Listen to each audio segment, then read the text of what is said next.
Cliff Prior. I'm CEO of the Global Steering Group for Impact Investment, the GSG, and I'm really delighted to be with you today at your inaugural Impact Investing Conference.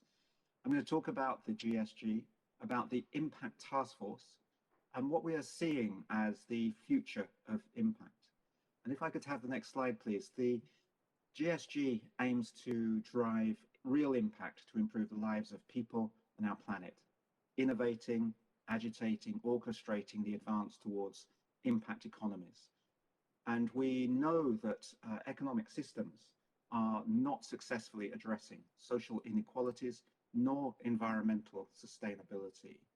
So on the next slide, our response is to get positive outcomes for all people on our planet through an effective and diverse global impact movement, currently over 50 countries with national advisory boards or task forces. And alongside this country level network, we convene the market building leaders for impact, provide the trusted platform where all of us can work together for common goals with an entrepreneurial spirit to boost the development of the impact movement. Task forces like the Taiwan Impact Investing Association are market builders and system changes in their countries. And the next slide, please.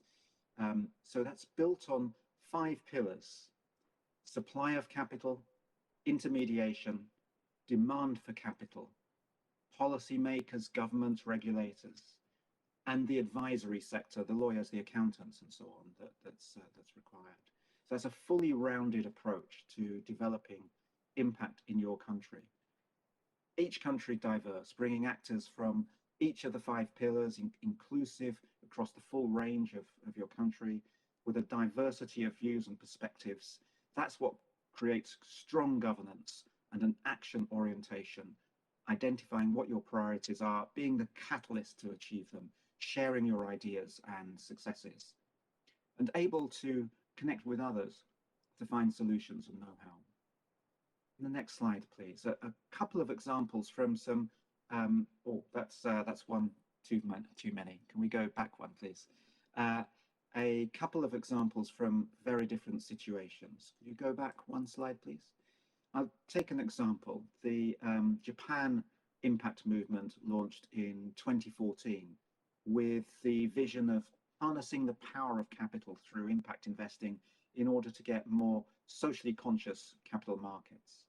Their work has been has seen a 26-fold increase in the impact market, reaching $3 billion US. That's the right slide. That's great. Thank you. $3 billion US, with 20% of population now interested in purchasing impact products, and they've opened up dormant accounts to provide a wholesale fund.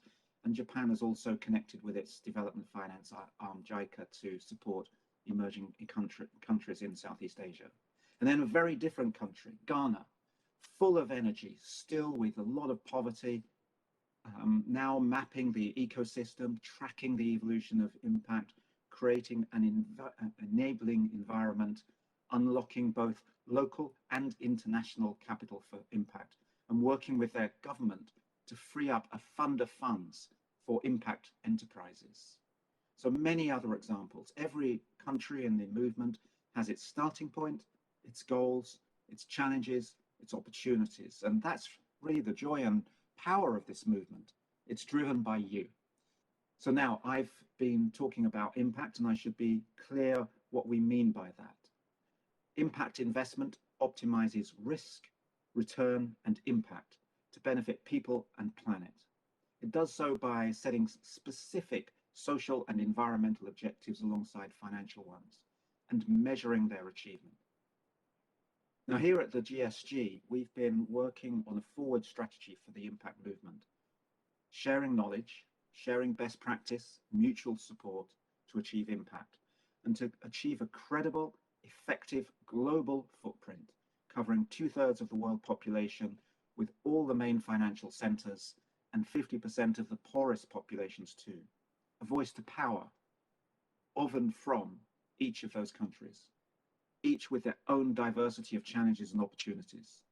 And we'll be having a specific focus on Southeast and East Asia in the next few years. The GSG originally came out of the UK's G7 presidency in 2013, creating a task force which galvanized the impact movement. And that task force was led by our chair of the Global Steering Group, Sir Ronald Cohen, who has been the driving force for impact for more than 20 years now, taking it from a task force to a multi-country movement, a movement which then turned into the GSG. The next slide, please. Earlier this year, the G7 approved the creation of an impact task force, taking an independent industry-side view of the future of impact. We've been leading this work, 120 leading lights from around the globe, from the World Bank, from the IMF, from the European Commission, from major asset managers, asset owners, right the way through to civil society organizations. We've all been working towards a report which will come out in mid-December. The work is chaired by Nick Hurd, former UK Minister, could I have the next slide, please?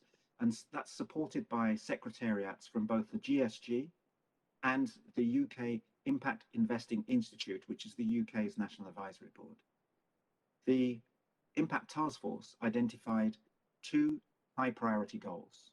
The first, chaired by Doug Peterson, CEO of S&P Global, is to develop harmonization of standards, transparency and integrity to change the financial system so that there's a global baseline of standards, reducing the current confusion and friction, and so that systems in each jurisdiction are interoperable with systems in other countries, so that the standards and systems can be visible, challenged, and so that risks of greenwashing and impact washing, mistrust, are thoroughly mitigated.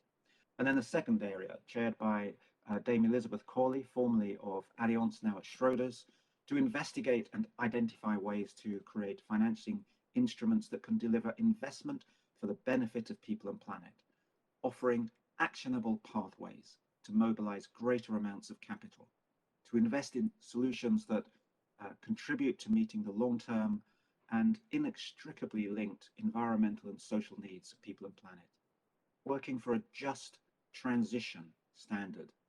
So what do we mean by a just transition standard?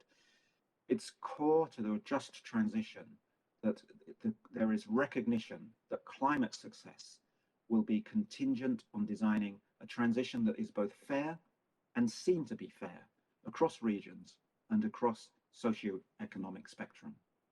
Now, each of these goals has a working group, and both are also challenged to have a strong focus on emerging economies and on small and medium-sized companies. So focusing on mobilizing private capital for public good to boost a just transition, social issues and environmental actions together, and also harmonization of standards, transparency right down to accounting level, and integrity to ensure a lasting future. Impact investing is highly valuable. It's made huge strides and some outstanding innovations, defining impact based on intentionality, additionality, impact measurement and management.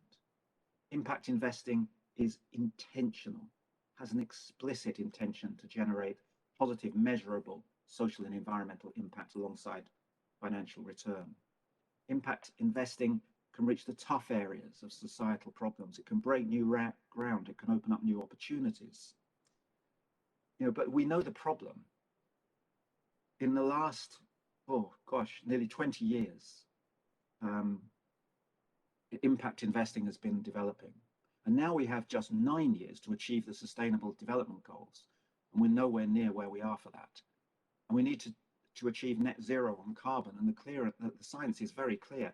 We need to act sooner, not later. These imperatives demand trillions every year, 100 trillion US dollars required in the next 10 years. We've had, we need a 72% reduction in emissions to achieve the goals of the Paris Agreement. At the moment, we're on track for something like 2.5 degree global warming scenario. 1.5 is required. 80% of major global companies will face at least moderate physical risk to their work due to climate change by 2050. Now, how can we get from impact investing with that 1 trillion that we've managed to bring together across nearly 20 years to the many trillions that are required every year? The Impact Task Force believes that we can do this. We can do it by using the highly effective impact management and measurement tools of our impact investing and applying them to other investment sectors such as ESG. There's already nearly 40 trillion US dollars of ESG funds in the world. And doing that with these harmonized standards and transparency, we can bring in more financial flows to the areas that are needed with decent level of integrity alongside continuing growth of impact investment. Within a couple of years, we believe that these standards and measures will become the new norm. Harmonized standards, global accounting standards, showing what every company, every investor contributes in terms of both their positive and negative impacts, making it possible and visible to savers, to consumers, to everyone, in influencing investment and financing towards those vital goals. The task force is strongly in line with the work of the IFRS, the global accounting body, to create an international sustainability standards board that can drive these changes from enterprise value to comprehensive approaches, social and environmental value, enterprise value materiality, as well as impact materiality. And alongside these new systems, we see developments in leadership and governance, standout corporate leaders changing their companies for a net zero future and the SDGs. Standout investor leaders like Singapore's recent investment from Temasek into Africa's leapfrog. Standout pension funds and new approaches to fiduciary duty. Standout agencies like the IFC's operating principles for impact investors. Alongside all these systems, we can show companies and investors that there are massive opportunities, positive opportunities for impact, because almost all of the growth opportunities of the next 10 years are impact opportunities to invest in education, in health, reskilling jobs, decarbonizing our economies, so many opportunities. And that's why, for example, green and sustainable and social bond markets have exploded.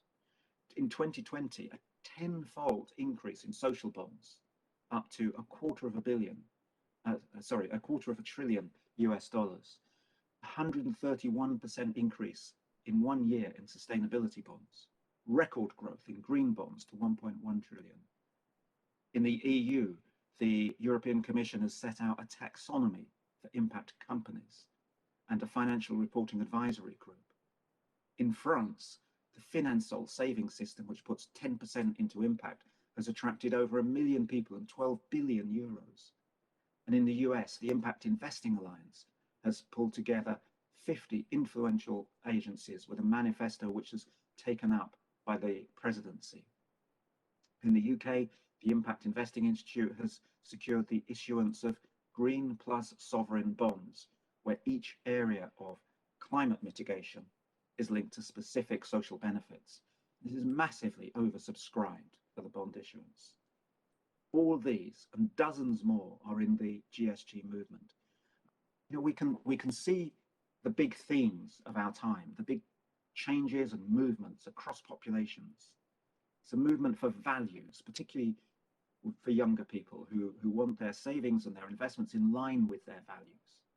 There's a movement for technology, which now allows the collection and organization of data at a level that could not be contemplated before. And that allows us to get these standards and transparency of what's really happening in companies. And the movement for that transparency, it's no longer enough for a company to say, believe me. People want, show me. Transparency, no black boxes, no hiding places for damage and bad practices, including in your value chain. And a big yes for companies and investors that can show their work for pride. More and more investors are demanding more information on social and climate justice. In its 2021 investor survey of 200 major investors owning approximately 18 trillion US dollars of assets, the MSCI observed a clear trend towards increased integration of social and environmental factors in investors' decision-making processes. There are a lot of challenges along this path, risks to impact integrity, emerging economies where financial systems may be weak or missing, involving SMEs without burdening them with new standards, and the area of transparency. It's not good enough just to lift the lid of the box of what's going on in the company. That would just be confusion. We need to show the overall positive and negative value of a company for the future. And there's a lot of work to do, but we believe that this is a turning point when new systems, like the ones that Joe showed you in the flowchart, new systemic approaches, new standards, new transparency, new technology, new attitudes, they all come together with the big movements of our time, and where what we build together now will mean that much more investment directed to saving our people and our planet, and that's worth the work ahead. Impact investing is becoming a powerful global tool to improve lives of people in poverty and other harms, to boost our essential work to net zero, to offer the right size of finance for each challenge and opportunity, to use our impact tools across every investment. Asia will be a leading light in this movement. And we've got a powerful opportunity, an opportunity for us all as the impact movement grows in numbers and confidence, with new partnerships, new innovations, taking our impact tools to much wider fields. It's an opportunity to think wider, to act more broadly, to use investment to address both immediate challenges and the burning future challenges of SDGs and net zero. We all know the urgency and scale that's required. We all know that impact is essential to achieve these goals, and using all the tools at our disposal to get the changes that we need for a financial system that is truly fit for our people and our planet, where impact is a tool for everyone. It's time for change. Change will happen. This is the moment where the change can happen. It's doing it now. It's happening globally. It's coming to every continent, like here in Asia. It's here in Taiwan, putting in investment to its highest purpose for all people on our planet. And I'm full of admiration for what all of you, for your work, making a better and more sustainable for Taiwan. I'm sure your work will flourish, and I look forward to your every success. Thanks for having me. Thank you for being leaders of this amazing movement. Thank you.